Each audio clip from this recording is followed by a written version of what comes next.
Hello everyone, welcome back to an amazing platform of Adhyalay. I am Rahul Kashyap and I will be completing the last topic which we started, that was electric field due to a sphere.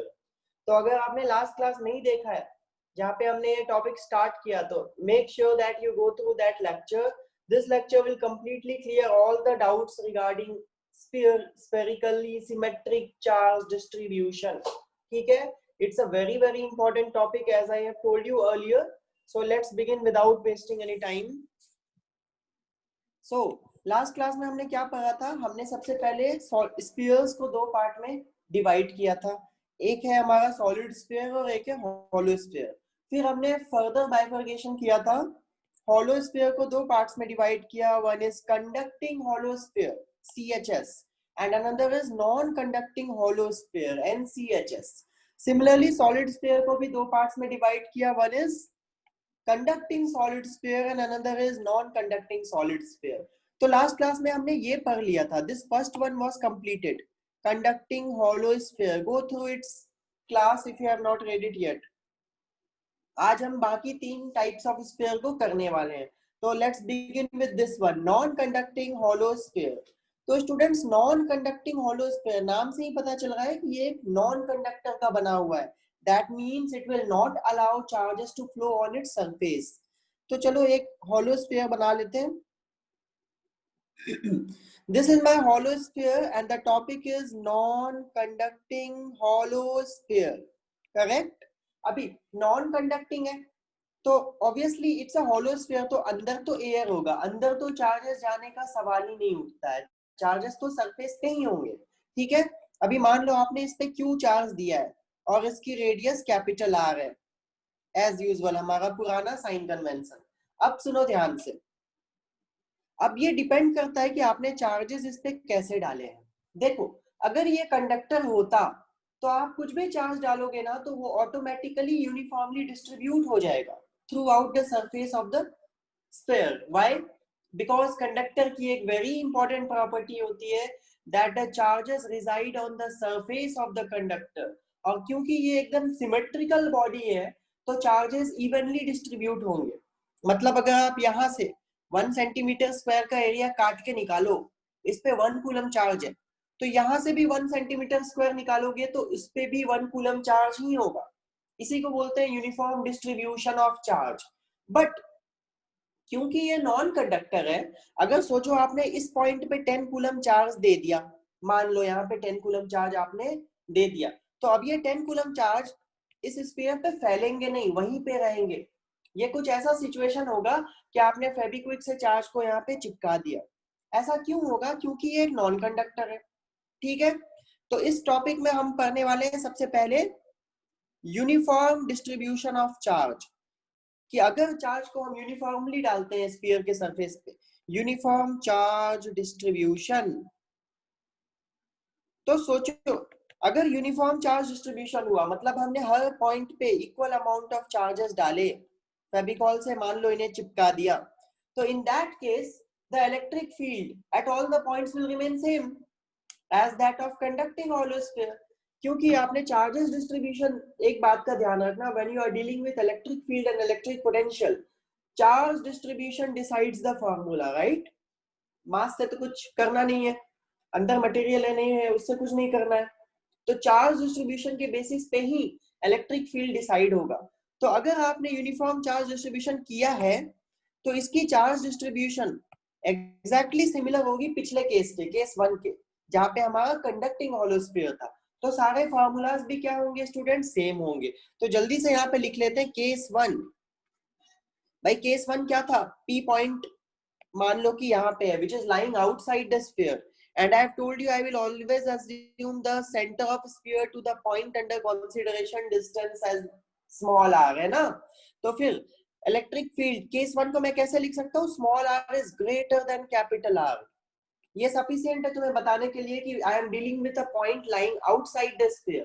तो मैंने एक trick बताया था last class में, कैसा भी sphere हो, I repeat, कैसा भी स्फीयर हो, अगर पॉइंट अंडर कंसीडरेशन स्फीयर के बाहर लाई कर रहा है या फिर उसके सरफेस पे लाई कर रहा है, तो तुम स्फीयर को point charge located at its centre assume कर सकते हो टू सॉल्व एनी प्रॉब्लम. तो yes this case comes under the special trick, right? क्या ये पॉइंट स्फीयर के बाहर है? यस। तो हम इस स्फीयर को पॉइंट चार्ज मान सकते हैं, लोकेटेड एट इट्स सेंटर। तो अब फॉर्मूले भी पॉइंट चार्ज के हो जाएंगे। तो इलेक्ट्रिक फील्ड कितना हो जाएगा students? Electric field would become के क्यू अपॉन आर स्क्वायर।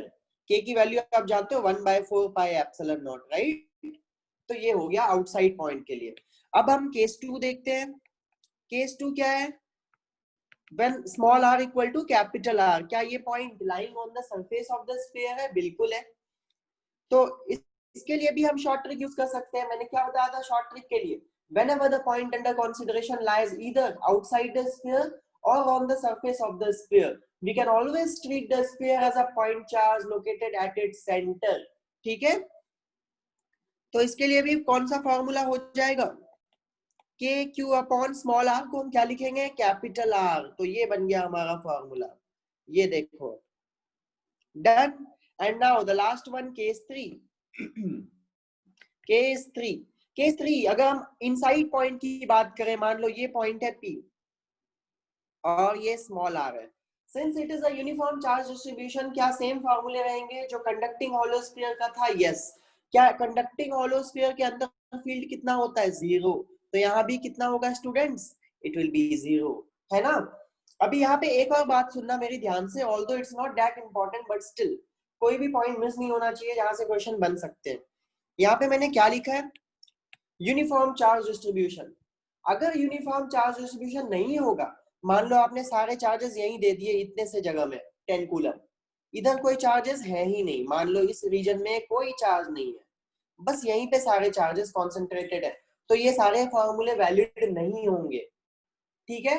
क्योंकि चार्ज तो स्फीयर पे सिमेट्रिकली डिस्ट्रीब्यूटेड नहीं है, तो सारे वैल्यूज चेंज हो जाएंगे। और ये कैसे चेंज होंगे? It depends on the charge आपने कहां पे दिया है और कितना दिया है। However this case is not at all important, but still दिमाग में रखना है कि कभी एग्जाम में अगर नॉन यूनिफॉर्म चार्ज डिस्ट्रीब्यूशन आ जाए, non conducting hollow sphere, non uniform charge distribution, so these formulas will not hold true। okay, now come to this one। अब हम आते हैं solid sphere पे, which is much more important। तो solid sphere में भी हम दो पार्ट पढ़ेंगे, एक conducting solid sphere और एक नॉन कंडक्टिंग सॉलिड स्फीयर। तो पहले स्टार्ट करते हैं conducting conducting solid sphere, CSS। तो भाई फिर से हमने एक स्फीयर बना लिया जिसपे चार्ज हमने Q डाला है एज यूजुअल, इसकी खुद की रेडियस कैपिटल R है। फिर से हमें तीन केसेस कंसीडर करने हैं।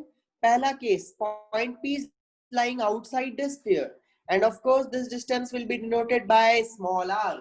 तो यहाँ पे केस 1 हम करेंगे when small r is greater than capital R। तो ये कौन सा पॉइंट है स्टूडेंट्स? Outside point.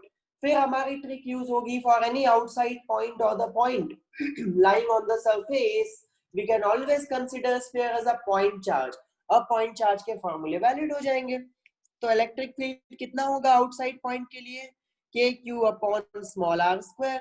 काम खत्म। मतलब कहने का ये, कैसा भी स्फीयर हो क्वेश्चन में, अगर आउटसाइड पॉइंट पे कुछ निकालना हो या फिर सरफेस पे निकालना हो, whether it is field or potential, you need not worry, you simply use the point charge formula। आप हमेशा स्फीयर को पॉइंट चार्ज मान लो सेंटर पे। ठीक है? केस 1 में नो प्रॉब्लम, तो केस 2 में भी कोई प्रॉब्लम नहीं होगा, क्योंकि case 2 is a case in which the point is lying on the surface of the sphere, small r is equal to capital R। तो भाई यहाँ पे क्या करना है, इसके लिए भी तो ट्रिक वैलिड है। तो पॉइंट चार्ज का फॉर्मूला है, स्मॉल r कितना होगा सरफेस पे? अगर आप सरफेस की बात करो तो this is small r but this is also capital R। तो फॉर्मूला क्या बन जाएगा? के q upon capital R square. ठीक है? अब आता है केस 3। अब ध्यान से सुनना मेरी बात। केस 3 कौन सा पॉइंट है स्टूडेंट्स? बिल्कुल सही, small r smaller than capital R। मतलब कौन से पॉइंट पे बात कर रहे हैं? इनसाइड पॉइंट पे बात कर रहे हैं। ये डिस्टेंस है हमारा स्मॉल r। ठीक है? अब सुनो ध्यान से मेरी बात। इस केस में क्या होगा? एक बात बताओ मुझे, टू कैलकुलेट इलेक्ट्रिक फील्ड हमें चार्ज डिस्ट्रीब्यूशन से मतलब है या मास डिस्ट्रीब्यूशन में? Obviously charge distribution. अगर हम ग्रेविटेशनल फील्ड निकालते तो मास डिस्ट्रीब्यूशन कंसीडर करते। ठीक है? क्योंकि gravitational force depends on mass, right. अभी मैं मानता हूं कि ये स्फीयर सॉलिड है, इसके अंदर भी मटेरियल है ना, इसके अंदर भी मटेरियल है, कंप्लीटली फिल्ड है, इट्स आयरन बॉल, ठीक है। अभी आप सोचो कि आपने एक इंजेक्शन में चार्ज भर के इसके अंदर इंजेक्ट कर दिया। मान लो कि हमने एक इंजेक्शन से चार्ज को यहाँ पे स्फीयर के अंदर, बल्क ऑफ द स्फीयर में 100 कूलम चार्ज डाले। कितने चार्ज डाले? 100 कूलम। अब सुनना ध्यान से, क्योंकि ये कंडक्टिंग सॉलिड स्फीयर है तो कंडक्टर की प्रॉपर्टी होती है कि it allows the flow of charge through out its body, isn't it? बिल्कुल। अभी ध्यान से सुनना, यहाँ से तुम्हें एक प्रॉपर्टी ऑफ कंडक्टर भी रिवाइज हो जाएगा। सुनो, आपने डाला 100 coulomb positive charges, 1 coulomb 1 coulomb 1 coulomb करके कितने डाले? 100 टाइम्स, ठीक है। तो सोचो जरा, ये 100 चार्जेस जो आपने डाले हैं 1 कूलम के etch at the centre of the sphere, क्या ये सभी लाइक चार्जेस हैं? सभी पॉजिटिव है? यस है। तो क्या लाइक चार्जेस एक दूसरे को रिपेल करते हैं? बिल्कुल करते हैं। तो क्या होगा, क्या ये सारे 100 कूलम चार्जेस, 1 कूलम के ईच चार्जेस एक दूसरे से दूर जाने की टेंडेंसी रखेंगे? बिल्कुल रखेंगे। क्यों? क्योंकि ये लाइक चार्जेस हैं, like charges repel each other. तो इन सब की टेंडेंसी होगी कि भाई एक दूसरे से जितना दूर जा सकते हैं चले जाओ। आप सोचो मैक्सिमम कितना दूर जा सकते हैं ये सब? मैक्सिमम कितनी दूर तक जा सकते हैं? अरे सेंटर से सरफेस तक जा सकते हैं, इजंट इट? अब ऐसा तो नहीं होगा कि सरफेस को ब्रेक करके वो बाहर एटमॉस्फेयर में चला जाए, इट्स नॉट पॉसिबल, राइट। तो ये सब एक दूसरे से दूर जाने की कोशिश करेंगे और अल्टीमेटली सभी सरफेस पे आ जाएंगे। And since it is a highly symmetrical body, तो सरफेस पे जो चार्ज डिस्ट्रीब्यूशन होगा वो भी यूनिफॉर्म होगा। मतलब यहाँ से 1 सेंटीमीटर स्क्वायर का एरिया काटो, अगर यहाँ 1 कूलम चार्ज है तो यहाँ से 1 सेंटीमीटर स्क्वायर काटोगे तो यहाँ भी 1 कूलम चार्ज होगा। तो यहाँ पे नोट डाल के लिखेंगे अ वेरी इंपॉर्टेंट एस्पेक्ट। क्या लिखने वाले हम? that all the charges will reside on the surface of the conductor. It is actually a property of conductor, है ना। तो all the charges resides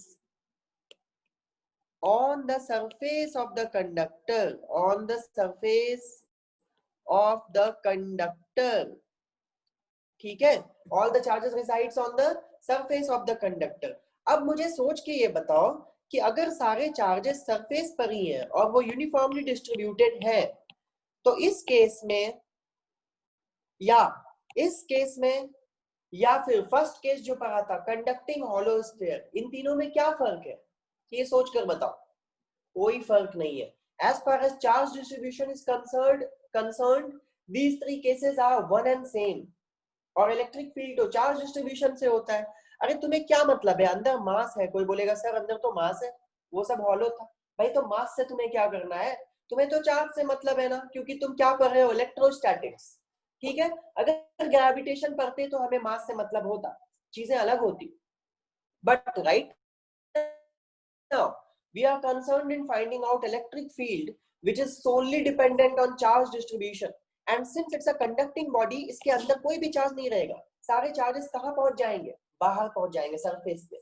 तो हम ये कह सकते हैं कि conducting solid sphere, non conducting hollow sphere with uniform charge distribution, ध्यान रहे, and the first case which was conducting hollow sphere, ये तीनों का ही चार्ज डिस्ट्रीब्यूशन क्या होता है? सेम होता है। इसलिए इन तीनों के फॉर्मूलेज हमेशा क्या होंगे? सेम होंगे। एग्जाम में अलग अलग नाम आते हैं, बच्चे कंफ्यूज होके गलत कर देते हैं। कंफ्यूज नहीं होना है। यहाँ पे मैं लिख दे रहा हूं, मैं इसमें यूनिफॉर्म चार्ज डिस्ट्रीब्यूशन की बात कर रहा हूं। तो इन दैट केस हमारे ये तीनों जो केसेस है, ये तीनों, इन तीनों का फॉर्मूला सेम रहने वाला है। सेम फॉर्मूला, मतलब सिर्फ एक का फॉर्मूला याद कर लो, तीनों का काम खत्म। क्लियर? तो जल्दी से लिख लेते हैं हम यहाँ पे, जल्दी से हम यहाँ पे सारे केसेस कर लेंगे। कंडक्टिंग सॉलिड स्फीयर का केस 1 हो चुका है, केस 2 हो चुका है, केस 3 इनसाइड पॉइंट। भाई इनसाइड पॉइंट का भी फॉर्मूला सेम रहेगा, मतलब अंदर कितना होता है इलेक्ट्रिक फील्ड? 0 होता है। तो काम खत्म। क्या हमने तीनों ही केसेस को क्वाइट इजीली कर लिया?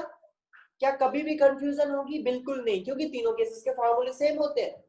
क्यों? क्योंकि इलेक्ट्रिक फील्ड निकालने के लिए charge distribution is what matters and that is equal in all the three cases, right? अब क्या बचा स्टूडेंट्स? अब एक केस बच गया कंडक्टिंग, कौन सा केस बच गया? I am sorry, non conducting solid sphere तो नहीं है ना? इन दोनों का और इसका, इन तीनों के फॉर्मूले सेम रहेंगे, राइट? ये तो हमने अभी डिस्कस ही नहीं किया है, नॉन कंडक्टिंग सॉलिड स्फीयर। तो obviously non-conducting solid sphere is my last case. Let us discuss that and I'll tell you this is the most important case क्योंकि ये थोड़ा अलग है, ठीक है? चलो, तो लास्ट केस करते हैं हम, नॉन कंडक्टिंग सॉलिड स्फीयर। तो फिर से हमने एक स्फीयर बना लिया है, अब इस पे हमने चार्ज क्यू डाले हैं। अब ध्यान से सुनना मेरी बात, ये एक नॉन कंडक्टिंग सॉलिड स्फीयर है ना? तो अंदर भी मटेरियल है क्योंकि ये सॉलिड स्फीयर है, बट ये जो पूरा मटेरियल है ना, ये नॉन कंडक्टर है, मतलब it will not allow the flow of charges, है ना? अब यहाँ पे क्या केस होगा? अभी फिर वैसे ही आप सोचो, सोचो कि आपने इसके अंदर इंजेक्शन से 100 कूलम का चार्ज डाल दिया, ठीक है? अभी भी उन 100 कूलम के चार्जेस में रिपल्सन होगा क्योंकि वो लाइक चार्जेस है, बट चार्जेस की टेंडेंसी होगी एक दूसरे से दूर जाने की, बट वो जा नहीं पाएंगे। क्यों नहीं जा पाएंगे? क्योंकि ये कंडक्टर नहीं है ना, it will not allow the charges to move freely, right?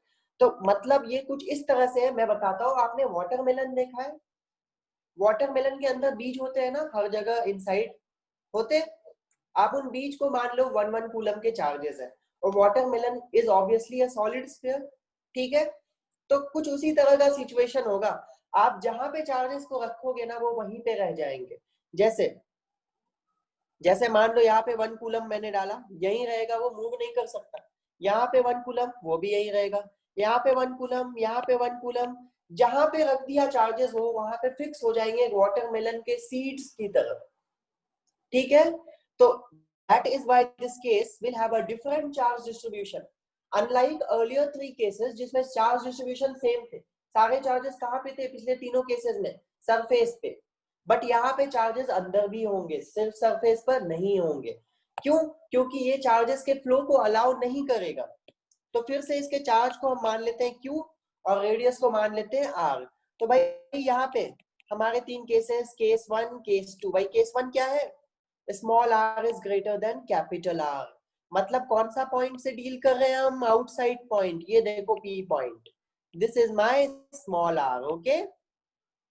तो ये सारे formulas at a later point of time I will derive it, but for the time being मैं तुम्हें रिजल्ट्स इसलिए बता रहा हूं so that you can directly apply them in numericals. Don't worry about the derivations, अच्छे से बताऊंगा उन्हें भी। r greater than capital R मतलब आउटसाइड पॉइंट। मैंने तो पहले ही बोल दिया है शॉर्ट ट्रिक, कैसा भी स्फीयर हो, आई रिपीट, कैसा भी स्फीयर हो, अगर आउटसाइड पॉइंट और सरफेस के पॉइंट से डील करना है तो चार्ज स्फीयर को आप पॉइंट चार्ज मान लो लोकेटेड एट इट्स सेंटर। तो क्या पॉइंट चार्ज के फॉर्मूले होंगे? बिल्कुल होंगे। तो पॉइंट चार्ज के लिए क्या होता है formula? K q by small r square. काम खत्म। Now come to case 2। Case 2 is which point? Small r equal to capital R, surface point. Surface point के लिए भी ये ट्रिक वैलिड है, तो उसके लिए भी हम स्फीयर को पॉइंट चार्ज मान सकते हैं at its centre, but distance कितना हो जाएगा? Small r will be exactly equal to capital R, so the formula would become like this। ये भी काम खत्म। अब क्या बचा? Last case, case 3, which is the most important case guys, ठीक है? which is the most important case, ध्यान से समझना। Inside point r smaller than capital R। अब इनसाइड पॉइंट के लिए चीजें अलग होंगी क्योंकि यहाँ पे इलेक्ट्रिक फील्ड जीरो नहीं होगा, क्योंकि चार्ज डिस्ट्रीब्यूशन इसका सेम नहीं है as compare to earlier 3 cases. तो I am writing what will be the formula, it will be k q small r divided by capital R का whole cube. Now this is the most important formula, you should remember it, ठीक है? बहुत questions आते हैं इस पे। अच्छा, याद है तुम्हें लास्ट क्लास में मैंने ग्राफ बनवाया था? किसका ग्राफ बनवाया था? इस केस का ग्राफ बनवाया था मैंने लास्ट क्लास में। ये केस पढ़वाया था ना आपको? तो जो इसका ग्राफ होगा वही ग्राफ इसका भी होगा, वही ग्राफ इसका भी, सॉरी, इसका ग्राफ और इसका graph, this one and this one are going to have exactly same graph because they have the same formulas, but this will have a different graph। तो इसका ग्राफ हम प्लॉट कर लेते हैं। किसका? नॉन कंडक्टिंग सॉलिड स्फीयर का। तो देखो, ग्राफ कैसा होगा अभी देख लेते हैं, बहुत ही सिंपल है. This graph has been repeated in all the exams whether it's JEE NEET और एनीथिंग. ठीक है, तो हम y एक्सिस पे बनाएंगे इलेक्ट्रिक फील्ड और x एक्सिस पे बनाएंगे स्मॉल r. ठीक है, अब सुनो और एक रेफरेंस पॉइंट बना लेते हैं small r equal to capital R. ये कौन सा पॉइंट है स्टूडेंट्स? ये सरफेस का पॉइंट है, point lying on the surface. और इस पॉइंट के लेफ्ट साइड का region inside of the sphere दिखा रहा है और राइट साइड का रीजन आउटसाइड द स्फीयर दिखा रहा है. करेक्ट? तो भाई इनसाइड द स्फीयर का फॉर्मूला क्या है, ध्यान से देखना. E equal to k q. ध्यान से देखो, this thing is a constant, isn't it? Yes. तो क्या मैं यहां से बोल सकता हूं E is directly proportional to small r? ठीक है, तो मतलब ये कैसा ग्राफ होता है? ध्यान से देखो, इलेक्ट्रिक फील्ड को y एक्सिस पे प्लॉट किया है, स्मॉल r को x एक्सिस पे प्लॉट किया है. तो isn't it like y equal to mx where the value of m is how much? K q upon capital R cube. तो ये एक स्ट्रेट लाइन की इक्वेशन है, तुम्हें पता होगा. तो स्ट्रेट लाइन बना लिया हमने यहां तक. ये रहा हमारा स्ट्रेट लाइन. ठीक है, अब आउटसाइड पॉइंट के लिए तो फॉर्मूले सेम है. आउटसाइड पॉइंट के लिए फॉर्मूला सेम है as that of point mass, sorry point charge. तो ग्राफ भी सेम होगा कुछ ऐसा.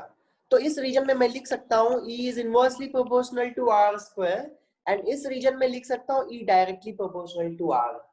है ना?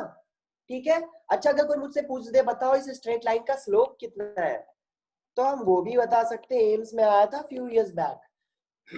Slope is this m value students, right? और ये m वैल्यू कितनी दिख रही है? K q upon capital R cube. तो ये रहा, this is one of the most important graphs of the chapter. तो please remember these all the cases. आज के बाद कभी भी कोई कंफ्यूजन नहीं होना चाहिए. ठीक है, is it done? So give a thumbs up if it is done. चलो, तो ये कंप्लीट होता है हमारा PhD on electric field due to a sphere. Will come with other topics as well. Don't worry as at that for the time being. आप don't worry about the derivations. I'll get back to that. Okay, this entirely will help you in solving all the questions of electric field, whether it comes in JEE mains, JEE advanced or NEET. ठीक है, so that's it from my side guys. So take care, bye bye, see you again, and do not forget to like and subscribe the channel if you liked it, if you find it really helpful. Okay, so that's it guys, bye bye.